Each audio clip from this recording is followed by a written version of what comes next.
নমস্কাৰ এই মুহূৰ্তত আহি পৰিছে অসমবাসীৰ বাবে আজি ৰাতিপুৱাৰ কেইবাটা গুৰুত্বপূৰ্ণ খবৰ।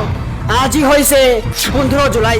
অসমৰ লগতে ভাৰতবৰ্ষৰ বিভিন্ন প্ৰান্তৰ পৰা এনে ধৰণৰ খবৰসমূহ নিতৌ চাবৰ বাবে চেনেলটো ছাবস্ক্ৰাইব কৰি ভিডিঅ'টোত এটা লাইক কৰি দিব। প্ৰথমটো খবৰ, চন্দ্ৰযান 3ৰ সফল উৎক্ষেপণ। এক ঐতিহাসিক ক্ষণৰ সাক্ষী হৈ ৰ'ল দেশবাসী। ISROয়ে সফলতাৰে মহাকাশলৈ উৎক্ষেপণ কৰিলে চন্দ্ৰযান 3। শ্ৰীহৰিকোটাৰ সঠিক ধাৱাল মহাকাশ কেন্দ্ৰৰ পৰা উৎক্ষেপণ চন্দ্ৰযান 3ৰ 2:35 সফলতাৰে উৎক্ষেপণ চন্দ্ৰযান 3। প্ৰায় 40 দিন পাছত চন্দ্ৰৰ দক্ষিণ মেৰুত পদাৰ্পণ কৰিব চন্দ্ৰযান 3য়ে। প্ৰায় 14 দিন চন্দ্ৰত পৰীক্ষা চলাব চন্দ্ৰযান 3য়ে। এক ঐতিহাসিক ক্ষণৰ সাক্ষী হৈ ৰ'ল দেশবাসী। ISROয়ে সফলতাৰে মহাকাশলৈ উৎক্ষেপণ কৰিলে চন্দ্ৰযান 3। শ্ৰীহৰিকোটাৰ সঠিক ধাৱাল মহাকাশ কেন্দ্ৰৰ পৰা উৎক্ষেপণ চন্দ্ৰযান 3ৰ 2:35 সফলতাৰে উৎক্ষেপণ চন্দ্ৰযান 3। প্ৰায় 40 দিন পাছত চন্দ্ৰৰ দক্ষিণ মেৰুত পদাৰ্পণ কৰিব চন্দ্ৰযান 3য়ে। প্ৰায় 14 দিন চন্দ্ৰত পৰীক্ষা চলাব চন্দ্ৰযান 3য়ে। দ্বিতীয়টো খবৰ, অসমত আন্দোলন ঘোষণা কৰিলে মুখ্যমন্ত্ৰী হিমন্ত বিশ্ব শৰ্মাৰ। আজিৰ দ্বিতীয়টো খবৰসমূহ অসমবাসীৰ বাবে এটা ডাঙৰ খবৰ যে অসমত আন্দোলন ঘোষণা কৰিলে মুখ্যমন্ত্ৰী হিমন্ত বিশ্ব শৰ্মাই। অসমত অসমীয়া মানুহে ছুপাৰ 30 খুলিব লাগে বুলি মন্তব্য কৰে মুখ্যমন্ত্ৰী শৰ্মাই। আৰু গাঁৱে গাঁৱে ছুপাৰ 10 খোলাৰ আহ্বান মুখ্যমন্ত্ৰীৰ। আজমলৰ ছুপাৰ 40ক প্ৰত্যাহ্বান হিচাপে লওক সকলো অসমীয়াই। মেডিকেলত 100ৰ ভিতৰত 45টা চিটে আজমলৰ মানুহে পাইছে বুলি মন্তব্য কৰে মুখ্যমন্ত্ৰী শৰ্মাই। লগতে আমাৰ মানুহে নপঢ়ুৱাই বেয়া হৈছে বুলি মন্তব্য কৰে। আৰু অসমত শিক্ষাৰ আন্দোলন হৈছে, আজমলৰ জয়গান গালে আমাৰ একো লাভ নহ'ব বুলি মন্তব্য কৰে মুখ্যমন্ত্ৰী শৰ্মাই। লগতে কৈছে যে আজমলে কোনো স্বৰ্গৰ পৰা অধ্যাপক অনা নাই আৰু আজমলৰ গোটেই অধ্যাপকসকল আমাৰে মানুহ। মুখ্যমন্ত্ৰী হিমন্ত বিশ্ব শৰ্মাৰ এই মন্তব্য। আৰু অসমত অসমীয়া মানুহে ছুপাৰ 30 খুলিব লাগে বুলি মন্তব্য কৰে মুখ্যমন্ত্ৰী শৰ্মাই।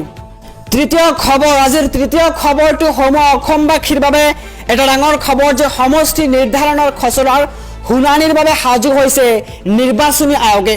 সমষ্টি পুনৰ নিৰ্ধাৰণৰ খচৰা সন্দৰ্ভত শুনানি দিবলৈ সাজু হৈছে নিৰ্বাচনী আয়োগ।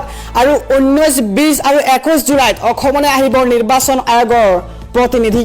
3 দিন ধৰি দল সংগঠনেৰে বৈঠকত বহিব নিৰ্বাচন আয়োগে। খচৰাক লৈ লাভ কৰা ওজৰ আপত্তি সন্দৰ্ভত শুনানি দিব আয়োগে। কলাক্ষেত্ৰৰ আন্তৰ্জাতিক প্ৰেক্ষাগৃহত অনুষ্ঠিত হ'ব শুনানি অনুষ্ঠান। 11 জুলাই পৰ্যন্ত আয়োগে লাভ কৰিছে প্ৰায় 500 ওজৰ আপত্তি। 19 জুলাই বিয়লি 3 বজাৰ পৰা আৰম্ভ হ'ব এই শুনানি প্ৰক্ৰিয়া। 19 জুলাইত কোকৰাঝাৰ, চিৰাং, বাক্সা, ওদালগুৰি, কাৰ্বি আংলং জিলাৰ সমষ্টি পুনৰ নিৰ্ধাৰণক লৈ শুনানি। আৰু 20 জুলাইত ধুবুৰী, গোৱালপাৰা, দক্ষিণ শালমাৰা, বঙাইগাঁও, বৰপেটা, নলবাৰী, কৰিমগঞ্জ আৰু কাছাৰৰ শুনানি। একেটা দিনতে কামৰূপ, নগাঁও, শোণিতপুৰ, মৰিগাঁও আৰু দৰং জিলাৰ শুনানি ল'ব আয়োগে। 20 জুলাইত 3 বজাৰ পৰা ৰাষ্ট্ৰীয় আৰু ৰাজ্যিক স্বীকৃতিপ্ৰাপ্ত ৰাজনৈতিক দলৰ প্ৰতিনিধিৰে মত বিনিময়। 21 জুলাইত ডিব্ৰুগড়, তিনিচুকীয়া, ধেমাজি, লখিমপুৰ, শিৱসাগৰ, যোৰহাট, চৰাইদেউ, গোলাঘাট আৰু মাজুলীৰ শুনানি। যিসকল লোক অথবা ব্যক্তিয়ে ওজৰ আপত্তি কৰিছে তেওঁলোকে অংশগ্ৰহণ কৰিব পাৰিব এই শুনানিত। নিৰ্বাচন আয়োগৰ বিশেষ জাননীয়ে জনোৱা হৈছে এই বাৰ্তা। 2024 লোকসভা নিৰ্বাচনৰ পূৰ্বে অসমত সমষ্টি পুনৰ নিৰ্ধাৰণ প্ৰক্ৰিয়া সম্পূৰ্ণ হোৱাৰ পূৰ্ণ সম্ভাৱনা। সমষ্টি পুনৰ নিৰ্ধাৰণৰ খচৰা সন্দৰ্ভত শুনানি দিবলৈ সাজু হৈছে এইবাৰ নিৰ্বাচনী আয়োগে। চতুৰ্থ খবৰটোত আছে যে আপুনিও আপোনাৰ ঘৰত আপোনাৰ সোণৰ অলংকাৰবিলাক চাফা কৰিব দিয়ে নেকি? সাৱধান হওক, ঘৰে ঘৰে এতিয়া ঘূৰিছে প্ৰবঞ্চক। সোণৰ অলংকাৰ পৰিষ্কাৰ কৰিবলৈ দিওঁতে আপুনি সাৱধান হৈ যাওক যে চাফা কৰাৰ নামত প্ৰবঞ্চকে লুটি নিব পাৰে আপোনাৰ অলংকাৰ। বৰপেটাত পিয়াপি দি বৰ্তমান ফুৰিছে প্ৰবঞ্চক। একাংশ মহিলাৰ পৰা লুটি নিছে সোণ ৰূপৰ অলংকাৰ। বৰপেটা চহৰৰ গান্ধীনগৰত সংঘটিত হৈছে এই ঘটনা। প্ৰবঞ্চকে লুট কৰি নিয়ে প্ৰায় 1.5 লাখ টকাৰ সোণ। প্ৰবঞ্চনাৰ বলি হয় ৰমিৰা দাস নামৰ প্ৰায় 70 বছৰীয়া মহিলাগৰাকী। মটৰ চাইকেলত অহা 2 প্ৰবঞ্চকে চাফা কৰিব বিচাৰিছিল খাৰুজৰ। আৰু ঘটনাক কেন্দ্ৰ কৰি বৰপেটাত ব্যাপক চাঞ্চল্য সৃষ্টি হৈছে। পঞ্চম খবৰটো দেশবাসীৰ বাবে এটা ডাঙৰ খবৰ যে আগন্তুক 24 ঘণ্টাৰ ভিতৰত হ'ব প্ৰচণ্ড বৰষুণ।